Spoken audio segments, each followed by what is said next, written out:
Welcome to Fahmi Salon Channel, jangan lupa subscribe.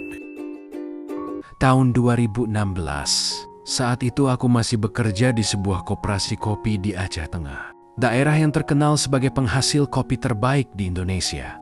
Tapi sejujurnya, meskipun setiap hari bergelut dengan laporan, rapat, dan angka-angka, ada satu hal yang diam-diam mulai mengisi pikiranku, yaitu memangkas rambut, facial wajah, krim base rambut, dan suasana salon yang membuat aku selalu ingin cepat pulang dari kantor. Lucu ya, di antara tumpukan data dan dokumen, pikiranku malah tertuju ke masker wajah, uap hangat, dan aroma toner.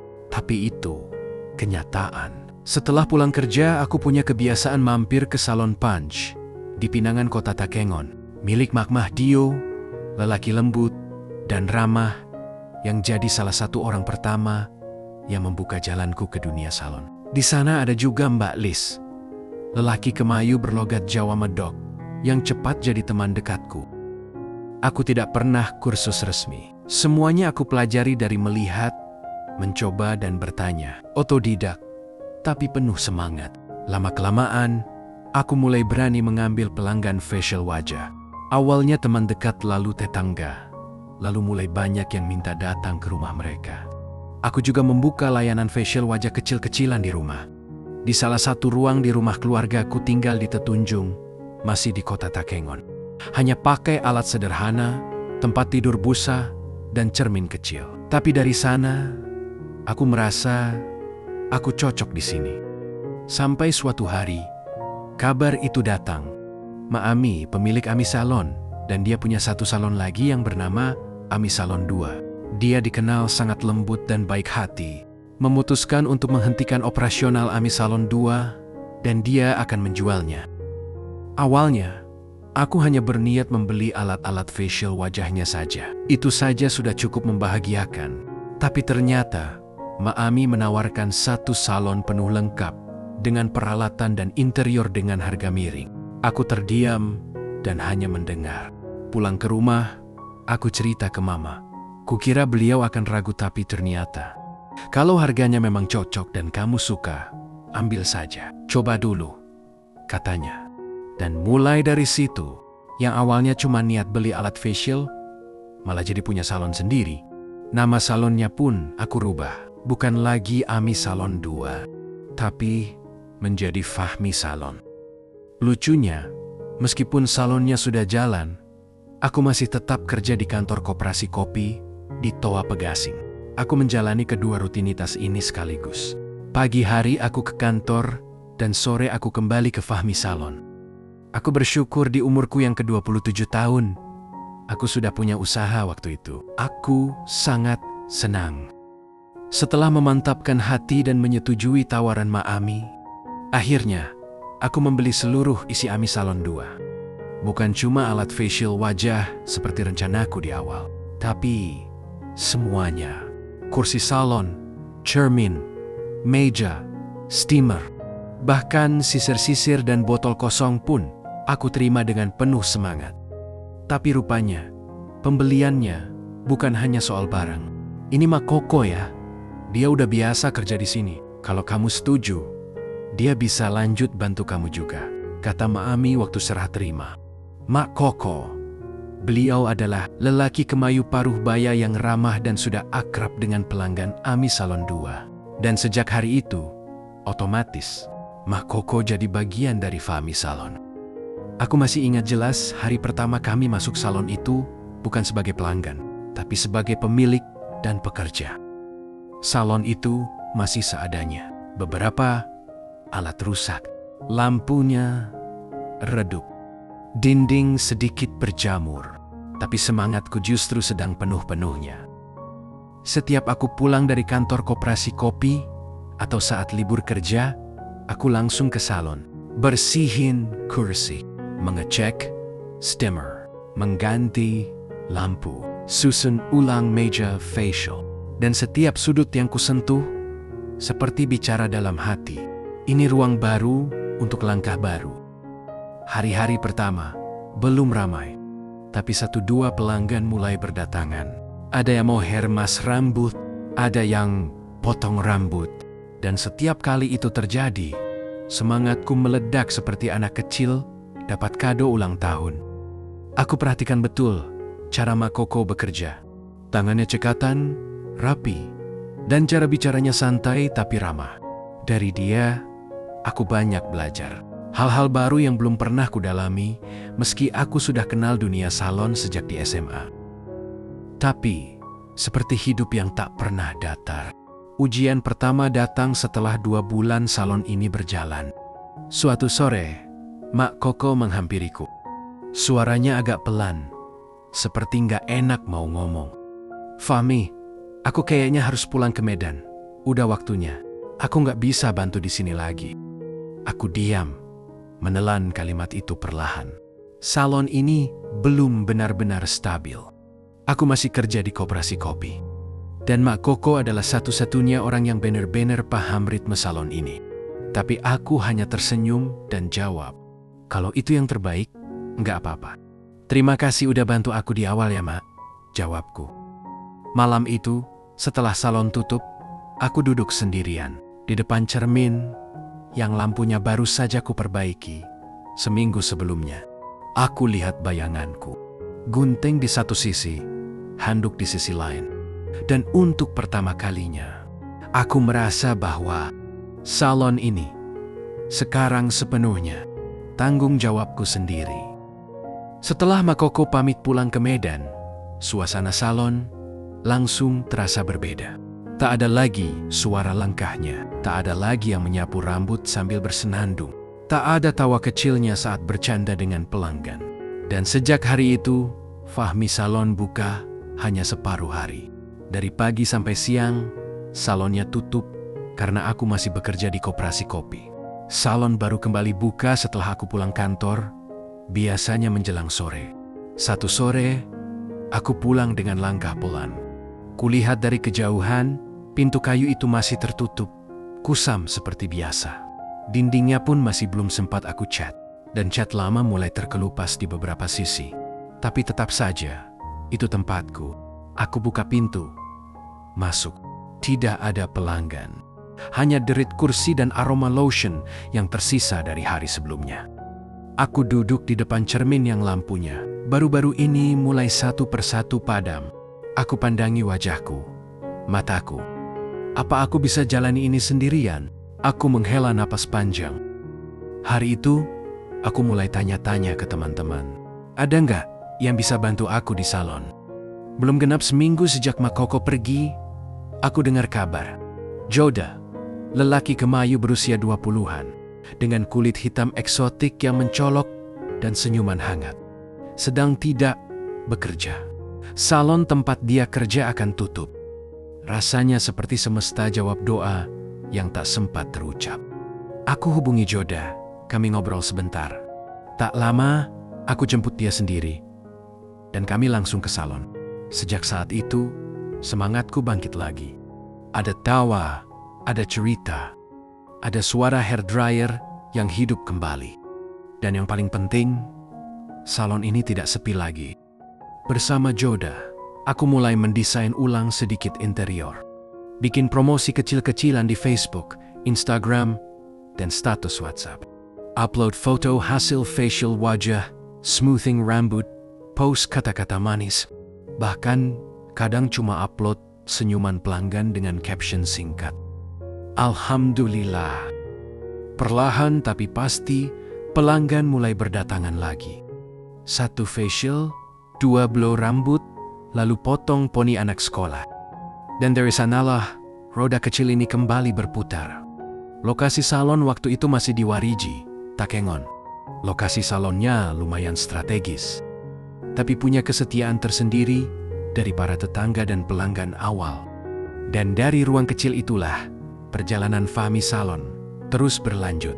Tidak selalu ramai, tidak selalu sepi, tapi selalu ada cerita di balik setiap senyum yang kami layani. Hari-hari aku lalui di Fahmi Salon kini tak lagi sendiri. Bersama Joda, aku mulai merasakan ritme kerja yang lebih teratur, lebih hidup, dan yang terpenting, lebih menyenangkan. Salon kami masih kecil, dindingnya belum sempurna, Kursi-kursinya ada yang goyang. Tapi setiap pagi menjelang siang, kami mulai merapikan alat, menyalakan steamer, dan menyiapkan handuk dengan senyuman. Teman-teman dekatku pun banyak yang datang, bukan hanya sebagai pelanggan, tapi sebagai penyemangat. Mereka duduk, ngobrol, tertawa, dan selalu bilang hal yang sama. "Mi, ini salon kamu tuh kayak rumah loh, nyaman. Aku ingin tempat ini bukan sekadar tempat orang potong rambut, tapi tempat orang merasa nyaman, meski cuma duduk dan cerita." Joda sendiri luar biasa. Meski usianya masih 20-an, tangannya terampil.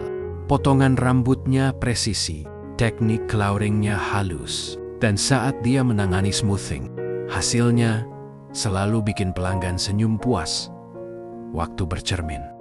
Tak heran, dari hari ke hari, pelanggan makin bertambah. Kadang kami kewalahan, tapi aku bahagia karena lelahnya terasa penuh arti. 3 bulan berlalu, salon ini mulai dikenal. Warga sekitar mulai sering tanya, "Salon Fahmi yang di Wariji itu kan, yang ada jodanya itu?" Suatu sore yang tidak aku duga, Kak Ai datang. Seorang kakak sekaligus teman yang dulu ku kenal saat masih belajar main tenis lapangan.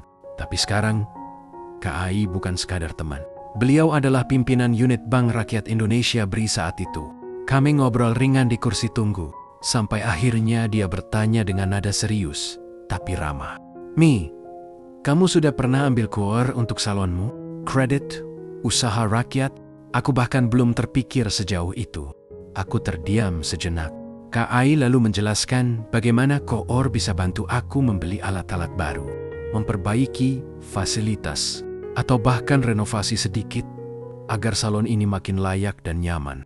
Itu hari yang penting. Bukan karena aku langsung ambil kredit, tapi karena aku merasa untuk pertama kalinya ada orang yang percaya usahaku bisa berkembang.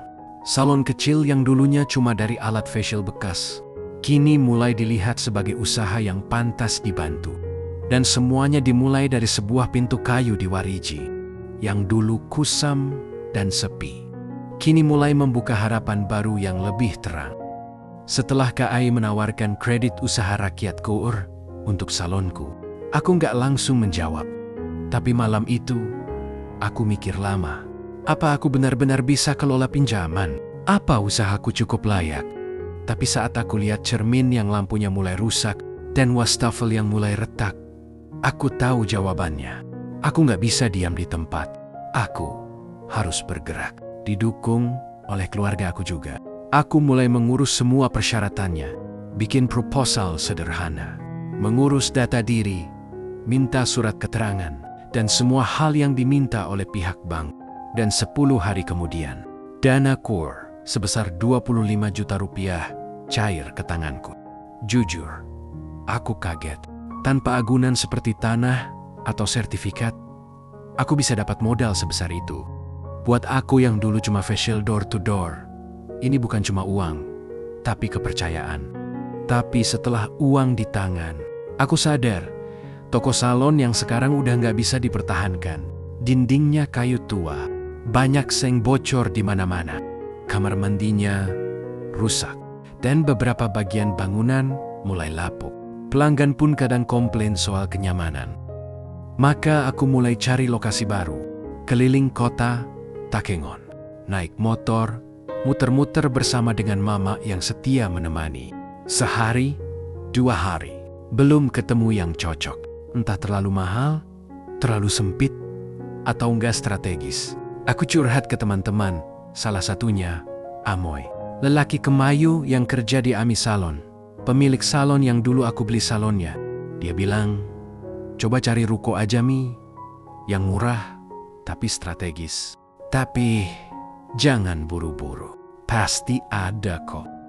Tapi waktu itu, masa sewa salon lamaku di Wariji hampir habis. Waktu mepet, dan aku mulai khawatir. Lalu, seperti kejadian-kejadian sebelumnya, semesta ngasih jalan. Seorang pelanggan datang. Namanya Misbah. Sambil duduk dipotong rambutnya, dia cerita, "Fahmi, Mama Ina, ada ruko yang kosong. Ruko itu mau disewakan, tapi nggak dipasang tulisan apa-apa." Aku langsung terdiam, karena aku sering lewat ruko itu di daerah Kemili, Takengon. Tapi karena nggak ada tulisan disewakan, aku pikir itu milik pribadi yang dipakai sendiri. Misbah hanya senyum, lalu bilang, "Nanti aku bawa ke sana ya. Bayarnya juga bisa dicicil 3 kali." Kemudian hari itu, aku merasa seperti diberi peluang baru, tempat baru, dan hidup baru. Ruko itu 2 lantai. Lantai bawah sudah berkeramik, dan catnya masih bagus. Letaknya lumayan strategis, di pinggir jalan besar, dan lebih layak untuk pelayanan yang semakin berkembang. Dan setelah meminta izin dari kedua orang tuaku, tanpa ragu, aku setuju. Dan keputusan pindah itu menjadi salah satu langkah terbaik yang pernah aku ambil. Hari itu, aku mengajak Mama ikut menemaniku melihat ruko yang ditawarkan oleh Misbah. Pelanggan yang tanpa sengaja memberi peluang besar buatku. Letaknya di Kemili, cuma sekitar 500 meter dari salon lama di Wariji. Tapi meski jaraknya dekat, rasanya seperti langkah besar menuju hidup yang baru. Kami masuk ke dalam ruko bersama Misbah. 2 lantai. Lantai dasar sudah berkeramik. Dindingnya bersih, catnya pun masih bagus. Aku bisa bayangkan deretan kursi salon di sana. Meja facial, bahkan ruang kecil untuk menyimpan handuk dan alat. Setelah melihat ruko, kami menuju ke rumah belakang rumah milik Ina, ibunya Misbah. Kami duduk di ruang tamu, dan Ina menjelaskan soal harga sewa. 25 juta rupiah. Aku mengangguk pelan. Hari itu juga aku menyerahkan 15 juta rupiah sebagai pembayaran awal. Sisanya 10 juta rupiah. Jadi hutang ringan yang beliau izinkan dicicil. Aku sangat terharu. Bukan karena angka, tapi karena kemudahan dan kepercayaan yang diberikan. Setelah itu, aku langsung hubungi Joda. "Joda, Kak dapat tempat baru. Yuk, kita mulai bersih-bersih." Dengan semangat baru, kami mulai membersihkan ruko itu. Meskipun sebenarnya sudah bersih, kami tetap lap lantai, bersihkan kaca, dan semprot aromaterapi ke tiap sudut ruangan. Besoknya, aku sewa mobil pickup. Kami angkut semua peralatan dari Wariji ke Kemili. Walaupun cuma 500 meter. Rasanya seperti memindahkan mimpi yang dulu masih samar, kini jadi nyata. Saat semua peralatan salon ditempatkan, aku baru sadar. Ruangannya lebih besar. Dan karena itulah, peralatan kami terasa sedikit kosong. Tapi aku nggak putus semangat. Aku mulai membeli lemari baru, mengganti kursi yang rusak, dan merenovasi alat-alat lama yang masih bisa diselamatkan. Selama seminggu penuh, aku dan Joda bekerja dari pagi sampai malam, menyusun ulang posisi meja facial, menata kursi, dan memilih sudut yang pas untuk kaca utama.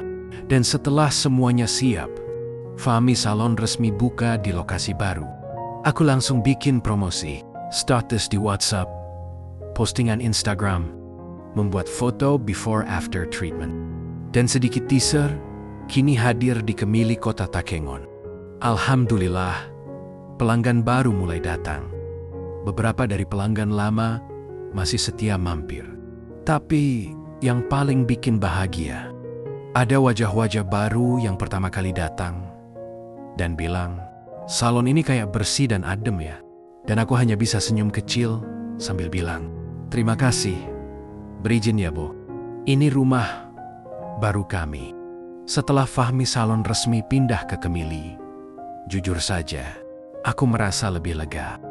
Kini aku bisa berangkat ke kantor koperasi kopi seperti biasa di pagi hari, dan pulangnya langsung ke salon. Rasanya seperti punya 2 dunia. Satu yang penuh aturan dan rutinitas, dan satu lagi yang penuh krim wajah, tawa pelanggan, dan tumpukan handuk hangat. Hari-hari berlalu, dan seperti biasa, hidup nggak pernah benar-benar mulus. Di kantor, aku mulai dapat teguran halus. Kadang datang terlambat, kadang izin mendadak, dan Beberapa kali, aku malah lebih betah di salon. Apalagi di minggu-minggu pertama salon pindah, ada banyak yang perlu diatur, disusun, dan diawasi. Aku mulai berpikir, 8 tahun aku di koperasi kopi, tapi rasanya hatiku kini di tempat lain. Sekitar 2 bulan setelah salon pindah ke Kemili, aku ambil keputusan yang bahkan bikin aku berdebar waktu nulis suratnya. Aku memilih resign dari koperasi kopi Saraate Toa Pegasing, tempat yang udah menemaniku bertahun-tahun, tempat aku belajar kerja pertama kali.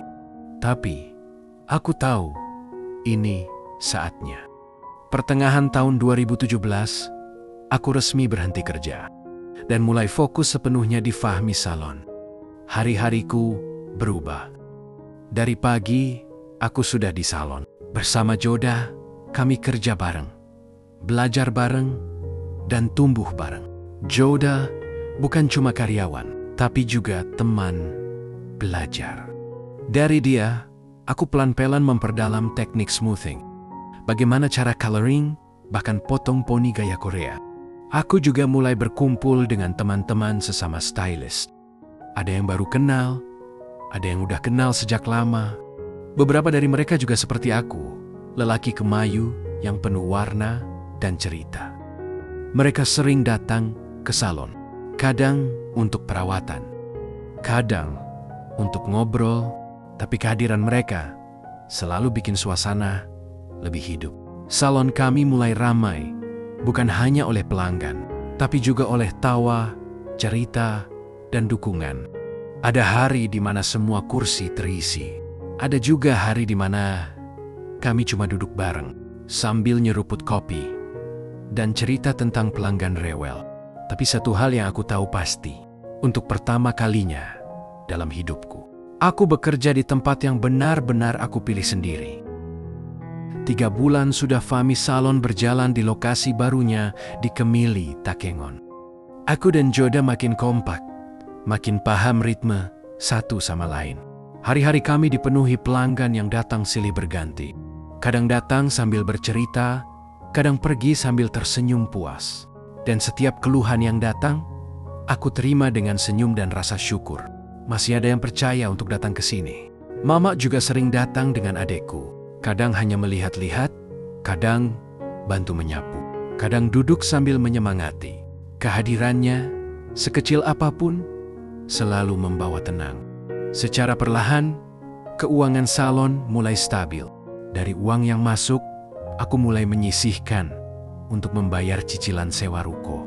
Dan tentu saja, membayar angsuran kower di bank.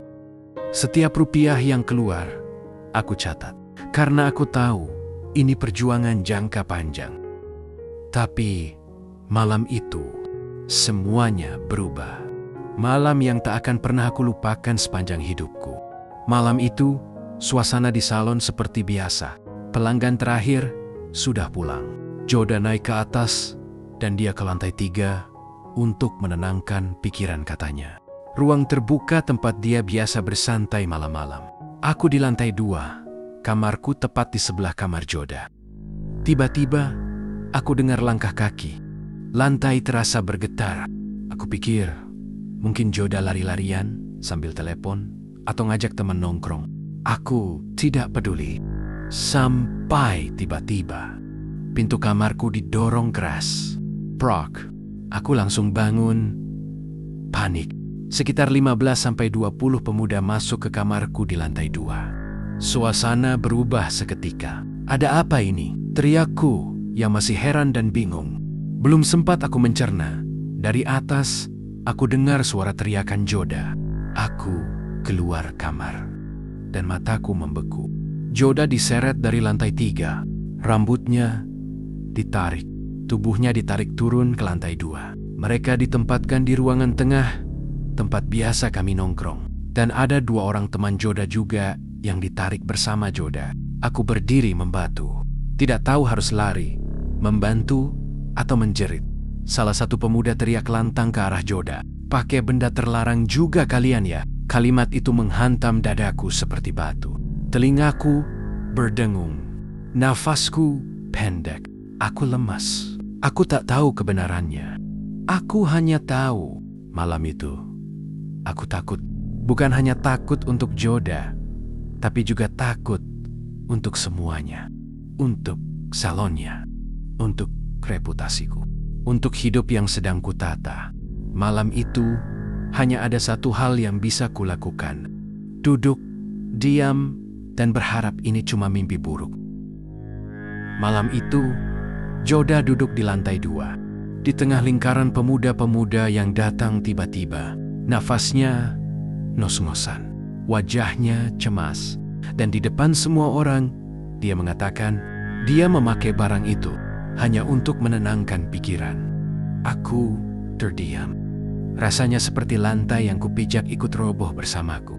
Aku benar-benar tidak tahu selama ini dia memakai itu. Aku merasa bodoh. Aku merasa tertipu. Tapi yang paling berat, aku merasa sendirian. Di tengah kekacauan itu, pikiranku hanya satu. Mamaku. Gimana kalau mama tahu ini? Apa masih bisa buka besok? Gimana dengan hidupku? Aku coba tenang. Pemuda-pemuda itu juga tahu aku tidak pernah pakai narkoba. Bahkan merokok pun aku tidak. Mereka tanya beberapa hal ke Joda dan kedua temannya. Tapi jujur, aku tidak mendengar jelas percakapan mereka. Kepalaku seperti kosong. Suara-suara seperti bergema. Wajah-wajah seperti kabur. Yang ada hanya rasa takut dan pasrah. Sekitar 1 jam kemudian, 2 orang polisi datang. Pemuda-pemuda itu ternyata menghubungi mereka lebih dulu. Kemudian polisi masuk, bertanya pada Joda, lalu menoleh padaku. Kamu pemilik tempat ini? Aku mengangguk pelan. Aku jawab semua pertanyaan mereka sebisa mungkin. Meski suara dan tangan masih gemetar, aku jelaskan dengan tenang dan aku tidak tahu soal benda terlarang itu. Aku hanya kerja dan tinggal bersama. Aku bahkan bilang, saya bahkan nggak ngerokok, Pak. Dan waktu itu, tepat saat aku lihat jam di dinding kamar, jam 01,27 tengah malam. Waktu yang akan selalu aku ingat seumur hidup. Waktu saat hidupku serasa berhenti. Polisi akhirnya membawa kami untuk dimintai keterangan. Malam itu, salon tak lagi bersinar. Tak ada blower. Tak ada lagi tawa. Tak ada pelanggan. Hanya tangga dingin, lampu redup, dan perasaan takut yang belum pernah kurasakan sebelumnya. Setelah kami dibawa turun ke lantai 1, semua pemuda perlahan meninggalkan tempat. Tapi aku dan 2 teman Joda tidak. Kami dimasukkan ke dalam mobil yang dibawa polisi malam itu. Jam menunjukkan lebih dari pukul 2 pagi saat kami sampai di kantor polisi. Ruangannya dingin, lampu neon menyala pucat, dan malam terasa sangat panjang. Satu persatu, kami dimintai keterangan. Aku duduk di depan meja, mencoba menjawab pertanyaan sejelas mungkin. Dengan suara yang masih gemetar, aku cerita. Saya tidak tahu soal itu, Pak. Selama ini saya kerja. Saya bahkan tidak merokok. Polisi mendengarkan. Tapi tak lama kemudian, mereka menyampaikan sesuatu yang menghantam batinku. Pihak pemuda menuntut uang pembersihan kampung secara adat. Dan di tempat kami, aturan adat masih sangat dijunjung tinggi. Kalau terjadi kejadian yang dianggap mencemarkan nama baik atau mengganggu ketenangan kampung, akan ada pembersihan kampung. Dan biayanya harus ditanggung oleh pihak yang dianggap terlibat. Polisi menyebut jumlahnya. Dunia seperti berhenti. Mataku menatap kosong. Dari mana aku ambil uang sebanyak itu? Tengah malam begini, aku hanya punya sedikit uang malam itu. Itu pun dari sisa tabungan salon. Uang untuk belanja produk, bayar listrik, dan cicilan sewa. Aku menoleh ke Joda dan 2 temannya. Kami duduk diam. Semua tertunduk. Tidak ada yang menangis. Tapi suasananya lebih sunyi dari tangisan. Aku memberanikan diri berbicara kepada polisi. Dengan suara pelan, aku bilang, Pak, kami tidak bisa bayar sejumlah uang yang disebutkan tadi. Tolong beri kami keringanan. Aku mengajukan permohonan agar uang pembersihan Adat dikurangi menjadi lebih kecil. Kemudian, mereka mempertimbangkan. Mereka menelepon beberapa pemuda. Aku hanya duduk, menunggu. Dan sekitar 30 menit kemudian, permohonan kami dikabulkan. Aku menarik nafas panjang, tapi belum tenang.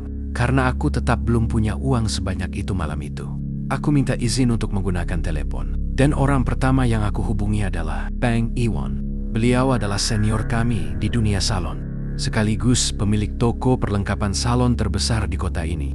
Tempat kami biasa beli shampoo, pewarna rambut, sampai handuk-handuk baru. Tapi malam itu, aku menghubungi beliau bukan sebagai pelanggan, tapi sebagai adik yang sedang terhimpit dan bingung. Setelah polisi mengizinkan aku keluar sejenak untuk menggunakan telepon, aku melangkah keluar ruangan dengan tangan gemetar.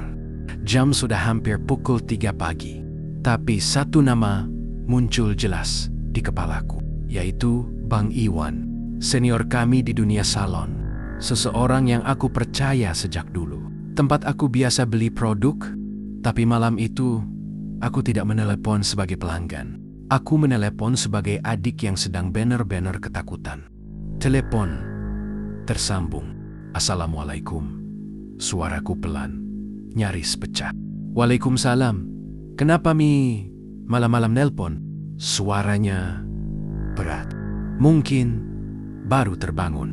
Lalu aku mulai bercerita pelan, satu demi satu, tentang jodoh, tentang pemuda-pemuda, tentang tuduhan, tentang polisi. Dan entah di bagian mana, aku tak bisa lagi menahan air mata.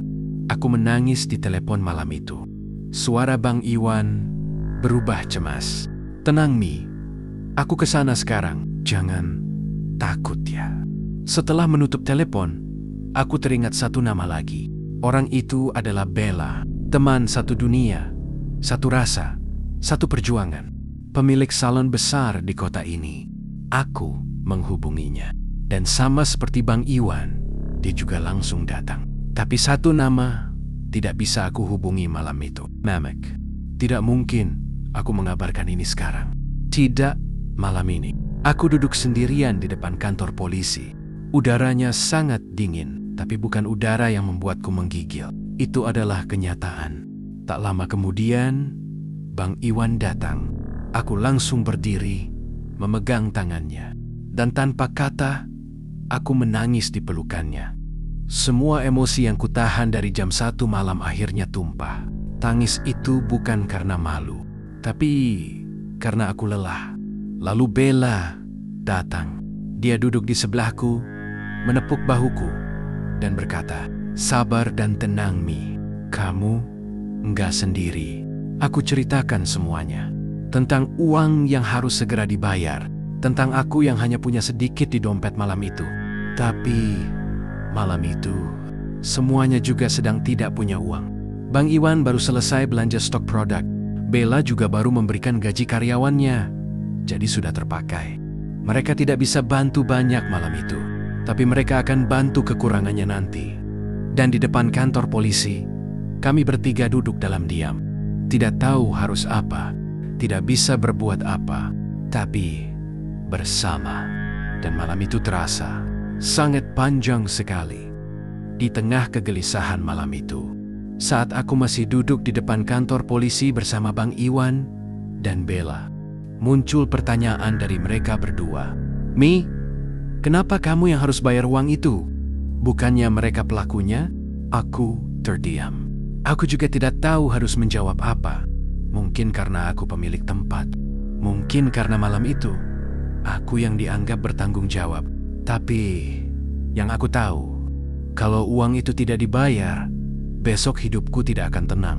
Joda dan 2 temannya tak bisa keluar, dan nama salonku bisa hancur di pagi hari. Jadi, aku cuma jawab, "Aku nggak tahu, Bang. Yang aku tahu, kalau aku bisa bayar malam ini, besok semuanya selesai." Aku mulai menghubungi orang-orang, satu persatu, mencoba meminta pinjaman, menjelaskan sebisaku. Banyak yang terkejut, tapi juga bingung. Waktu sudah jam 3 pagi. Siapa yang bisa langsung bantu?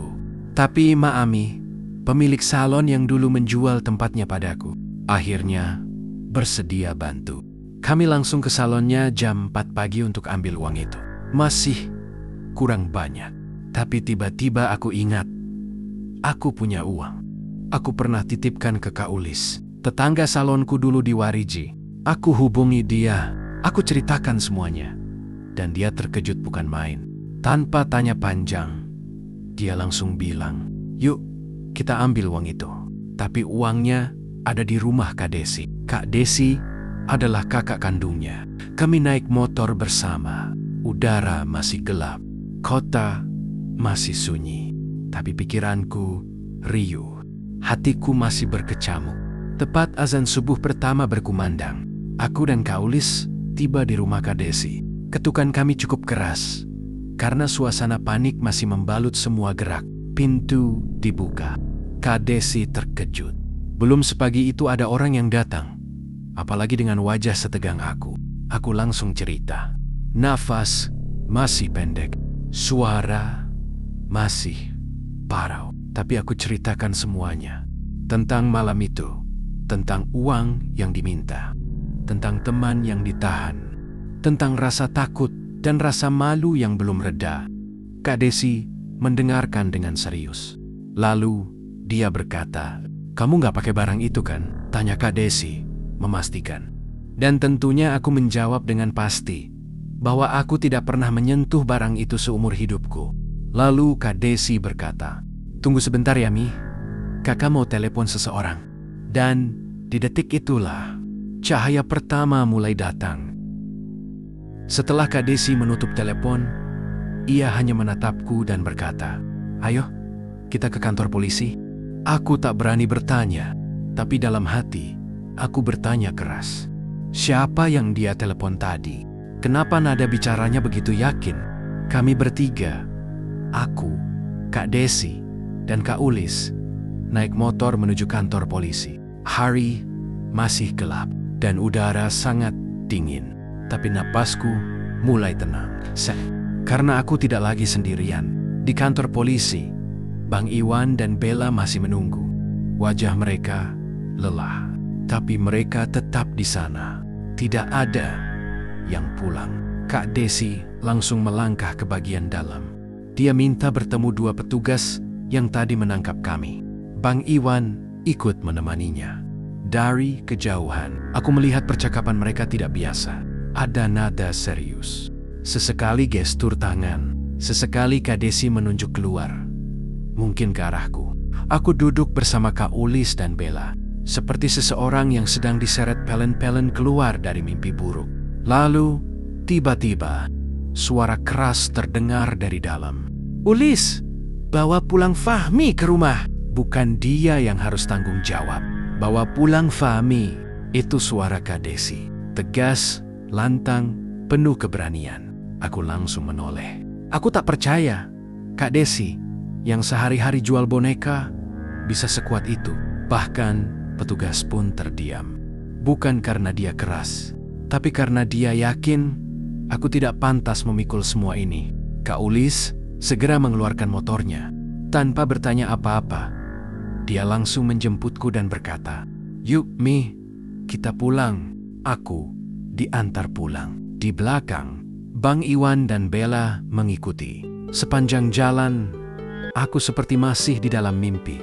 Rasanya seperti ada tangan besar menarikku keluar dari jurang. Aku belum sepenuhnya paham apa yang terjadi. Tapi yang aku tahu, aku tidak lagi di kantor polisi. Aku tidak lagi sendirian. Di rumah Kak Ulis, kami duduk bersama. Sunyi. Tidak ada yang bicara. Semua menunggu. Menunggu Kak Desi kembali dari kantor polisi. Dan meskipun malam itu belum selesai, aku tahu sesuatu dalam diriku mulai pulih. Setelah semua yang terjadi malam itu, kami duduk di rumah Kak Ulis, menunggu. Azan subuh terdengar berkumandang, menyayat pagi yang masih lembab. Kak Ulis pamit untuk salat subuh bersama suaminya. Bang Iwan juga pamit, hendak salat di masjid. Tapi sebelum pergi, dia sempat berkata, "Mi, kabari aku nanti ya." Apapun yang terjadi, aku mengangguk pelan. Di ruang tamu, tinggal aku dan Bella. Kami duduk bersebelahan, tak banyak bicara. Setelah salat subuh, kami kembali duduk, menunggu Kak Desi yang belum kembali dari kantor polisi. Pagi semakin terang, tapi hatiku masih gelap, masih gelisah. Sekitar pukul 6, Kak Desi akhirnya datang. Dia langsung mengambil wudhu, lalu salat subuh di ruang depan. Gerakannya tenang, tapi aku bisa lihat matanya agak sembab. Mungkin lelah, mungkin marah, mungkin kecewa.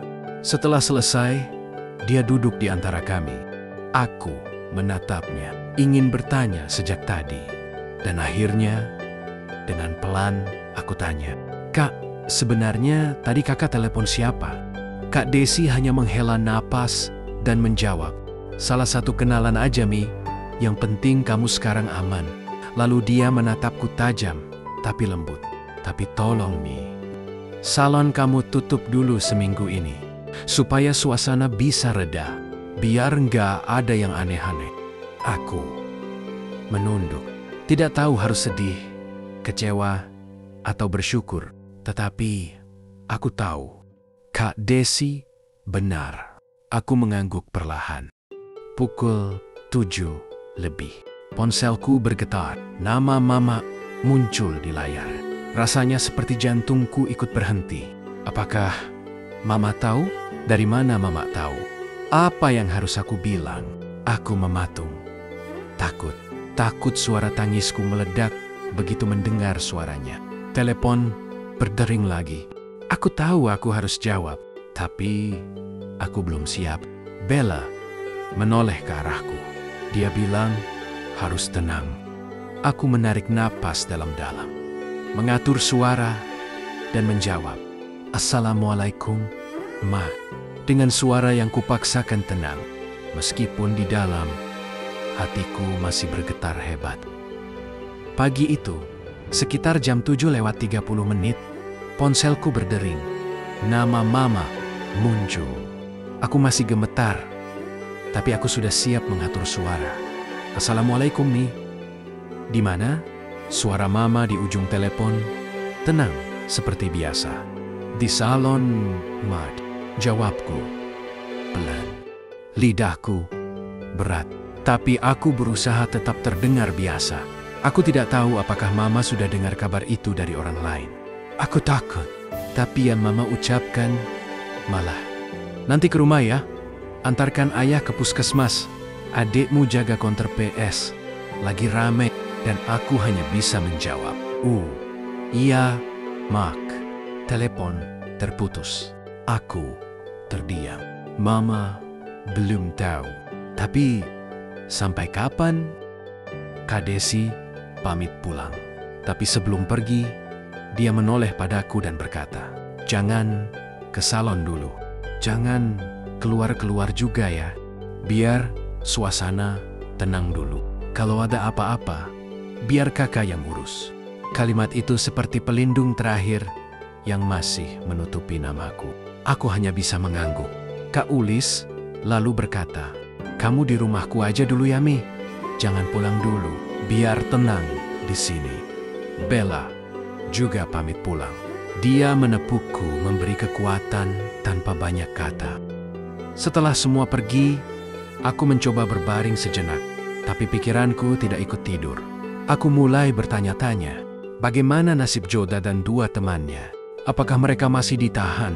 Apakah mereka baik-baik saja? Tapi aku tak punya jawaban. Yang aku punya cuma rasa khawatir dan diam. Pukul 9, Mama menelpon lagi, meminta aku mengantar ayah ke puskesmas. Tapi aku masih di rumah Kak Ulis dan aku belum bisa muncul di depan umum. Aku cerita ke Kak Ulis, dan Kak Ulis langsung mengambil keputusan. "Biar kakak aja yang temui Mama. Biar Kak yang bawa Mama ke sini, ketemu kamu." Aku menatapnya, setengah takut, setengah lega. Karena cepat atau lambat, Mama memang harus tahu. Pagi itu, Kak Ulis memutuskan pergi ke rumah Mama. Tapi dia tidak langsung cerita semuanya. Kak Ulis hanya datang, mengetuk pintu. Assalamualaikum, Bu. Waalaikumsalam, Ulis. Tumben nih, dari mana, Nak? Tanya Mama. Mau jemput Ibu nih. Fahmi sakit, Bu. Sekarang di rumah Ulis. Yuk, Bu, ikut ya kita lihat Fahmi. Mama langsung berubah wajah. Cemas. Wajahnya mulai panik. Sakit apa? Fahmi kenapa?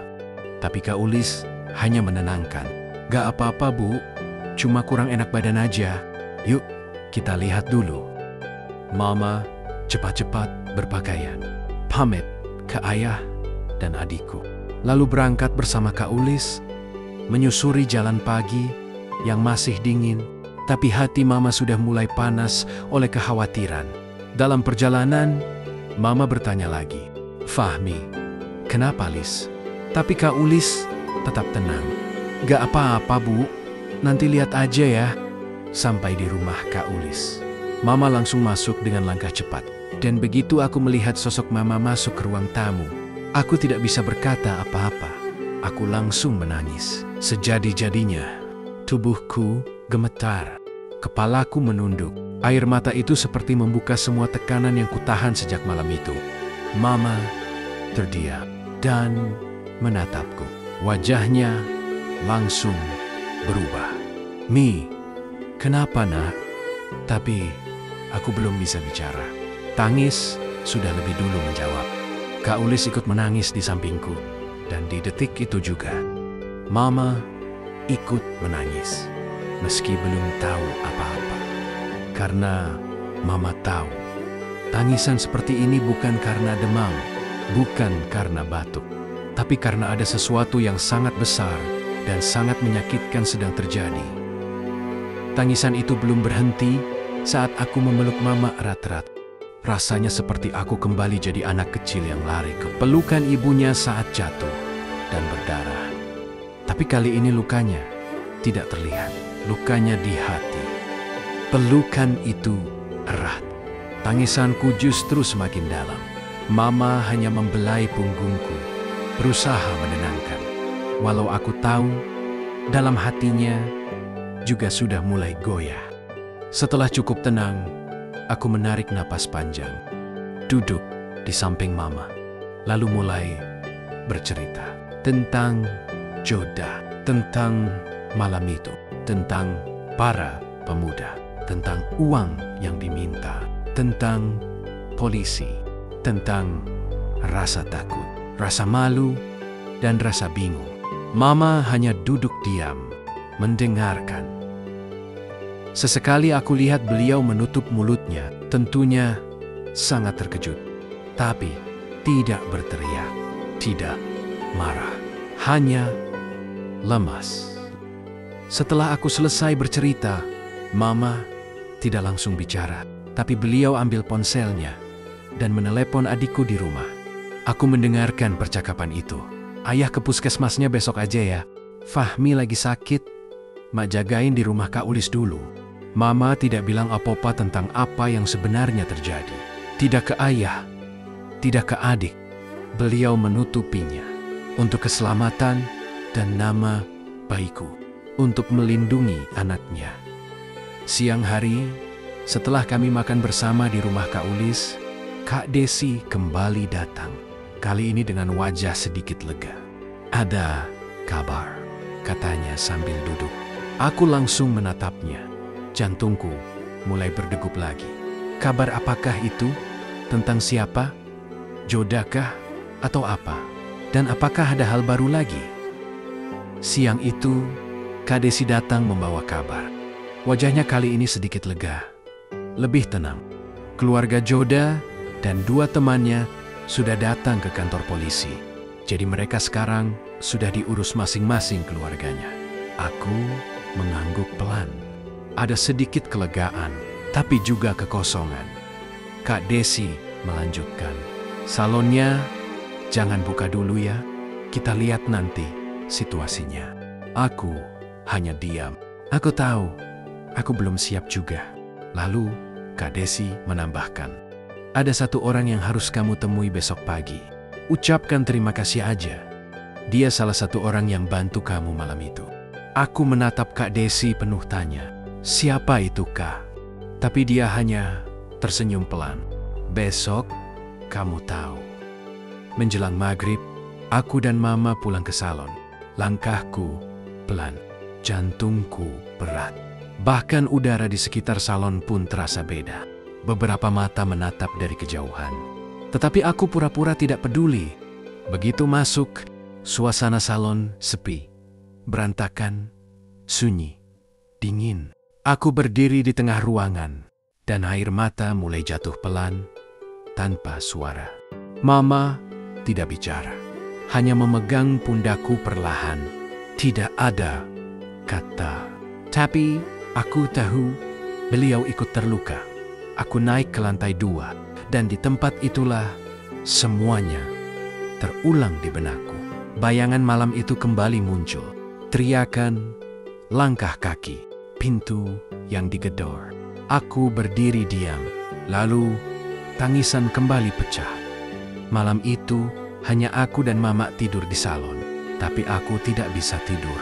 Setiap suara kecil dari luar terasa seperti gema kejadian malam itu. Padahal mungkin cuma angin atau benda jatuh. Tapi tubuhku tegang. Jiwaku belum pulih. Jam menunjukkan pukul 1 dini hari. Aku turun ke lantai 1. Salon gelap.